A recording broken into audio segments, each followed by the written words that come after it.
We are back, and we're talking about one of my favorite times of the year. And as nerdy as this sounds, this is like Christmas for somebody like me. This time of year is one of my favorite times of the year. I'm talking about it's NFL draft time. And I mean, since I was a little kid, I was probably, my earliest memory, maybe 12, maybe 13, I don't know, somewhere in that age range. I remember sitting around watching the draft on ESPN. It used to be on noon on a Saturday afternoon. And I found it one year. The first year I found it by accident. I was fascinated by the fact that these guys were being drafted. I never knew players got drafted. I didn't understand how a guy got on your team. You know, I was a Pittsburgh Steelers fan. I never understood how we had such a good team and other teams didn't have a good team. I didn't realize that we just picked the better players from other places. I thought all those guys were from Pittsburgh. That's what I really thought as a kid. You know, as you're growing up, you're thinking, oh, Terry Bradshaw must be from Pittsburgh. You know, I didn't know he's from Texas or Louisiana Tech or wherever the hell he went to school. It never even occurred to me. I just figured everybody was from the same town I was, and they were all playing football, and that's why our team was so good. You know? Then I realized, wow, there's this draft thing where they actually pick players, and then these players have to play for the team that they're chosen from. And then you start to realize, wow, only the good teams know how to pick the good players. And that's really where it all starts. It starts from having the best players by finding the best data, the best matrix that you can actually use to actually measure these players so that you get the best players. If you think about it, it's really like business, you know? You want to have the best product out there. So as a football player, as a football team, as a football coach, as a football owner, as a football general manager, your job is really to put out the best product that you can. And in order to have the best product, you need to shop for the best products. So it all starts right there at the NFL draft. Now, I will tell you that there are some players that I thought have, over the years, that have been amazing college prospects, have gone to teams and absolutely crapped the bed. Now, you can blame the player, but a lot of times I think it's the atmosphere that they're brought into as well. So you can shop for great groceries. If you think about this like you're a great chef, you could shop for great groceries. You know, and the idea is you want to buy the best ingredients possible and then figure out a way not to screw it up. But if you're not a good chef, you're not going to make great food out of crap products. You might make okay food. And also, if you don't have the proper refrigeration, if you don't have the proper coaching, that food's going to go bad. So it all works the same way. And the NFL, it's all built on the NFL draft. So I remember watching, when I was a kid, I think the first NFL draft I watched didn't even have announcers. Like there wasn't even anybody telling you what was going on. There may have been somebody in between picks that would say something every once in a while. And then it sort of became like a bigger spectacle. There used to be a guy that was, I can't remember his name now, but he was a Sports Illustrated guy. And he was the first Mel Kiper-ish type of guy. And he would come out and, what was his name? Dr. Oz? No, that's an actual doctor. I don't know. I forget his name. Mr. Z? I'll have to look it up now, but I forget the guy's name. But he would come out and he would tell us about who the best players were. So he would be like, oh, I did a lot of research on this guy. This guy's great. This guy's going to be great. And that has evolved. That little process that I watched evolved into what you've seen recently. And this year in 2020, if you don't know this, the NFL draft was supposed to take place in Las Vegas. It was going to be probably the biggest NFL draft spectacle of all time. They were going to take the fountain at the Bellagio, and they were going to have the players, as they were drafted, come out on boats to where they would meet the commissioner, and they would high five and dap him up, and then they would hold up the shirts. And this whole thing was supposed to be this incredible thing that it never used to be. And it was going to turn into that this year. And it's all had to change because of our current situation and what we're going through with this health crisis. So now what they're talking about doing, for those of you that are draftniks like I am that are wondering how this is going to work, well, this will all be done remotely now. So everything's going to change. Everything's going to be done remotely. It's going to be done from the offices of each team. So from what I understand, each team has to be at home doing this. So they're not even allowed to be doing at the offices. So I misspoke a moment ago. So they're not allowed to be at their offices. They have to be at home doing this, which is just bizarre to me that that's like a rule. And what they're going to do is they're going to be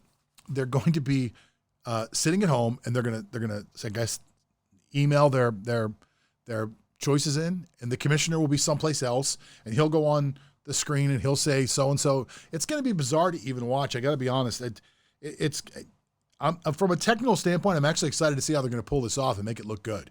It should be really interesting, to be really, really honest with you. It should be very, very interesting to see how this is going to work. You're going to be watching a screen of Mike Tomlin drafting for the Pittsburgh Steelers over here. You're going to have Jerry Jones on a screen over here for the Dallas Cowboys. You're going to have CeCe Lamb, who's a wide receiver for Oklahoma, on this screen over here on his Skype. Like, everyone's going to be on these Skype screens, and somebody somewhere in the studio is going to have to shuffle these screens up so that we're seeing everything at the perfect time while, so-and-so's talking about what's going on. It's just going to be amazing to see all this come into play.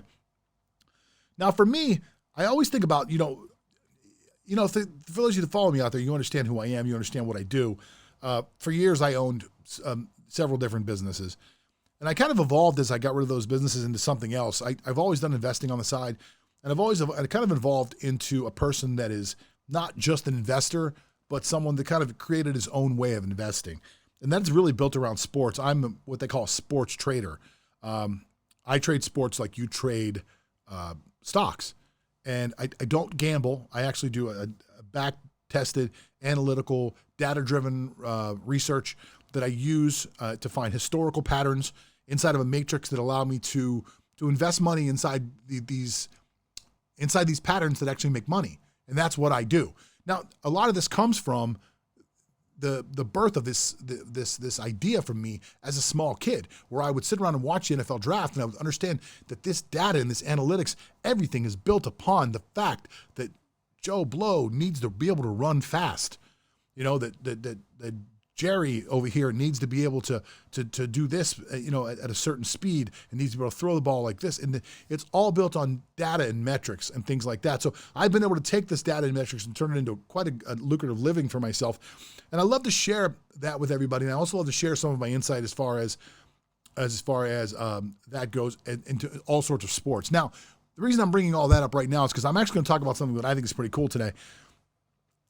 We bet on everything as a culture. We will bet on absolutely anything. And for those of you that are true sports gamblers, you're probably at home right now because of this health crisis and the fact there's no sports on. You're probably at home right now betting on, this is a huge thing right now, by the way. I'm not making this up.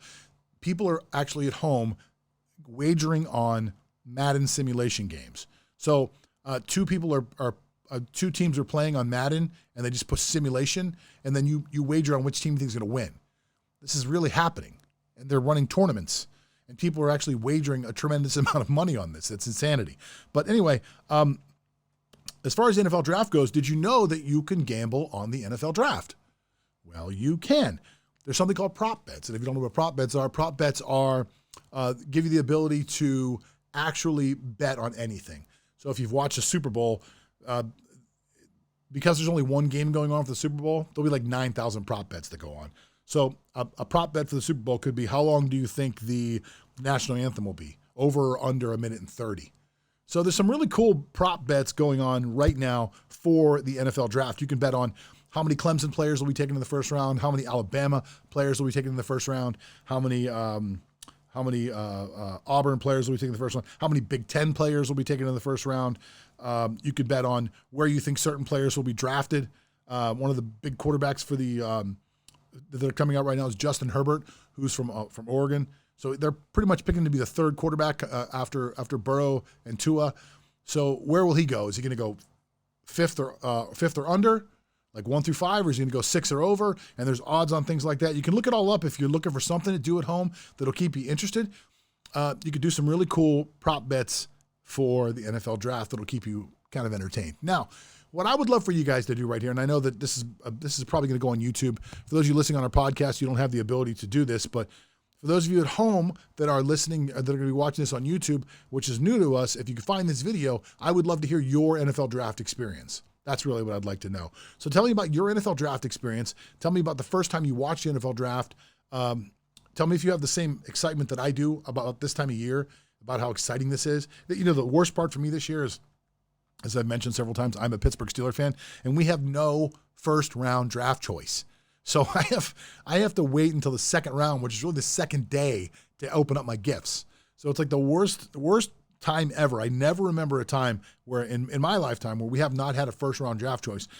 And it's going to be tough. It's going to be tough unless we trade back into the first round. It's going to be very tough. Anyway, I'd love to hear all of your draft stories below. Keep the conversation going. And if you want to check out some of the stuff I was talking about earlier about how I trade sports like you trade stocks, you can go to sportstradingsystems.com and check it out. There's a little thing there called the Lab, Scoremetrics Lab. Lots of great articles and stuff there written by myself and some of the guys that work for me. I invite you to go over and check it out, and we'll see you right back here for our next video. And if you're listening on the podcast, I'll be right back right after this.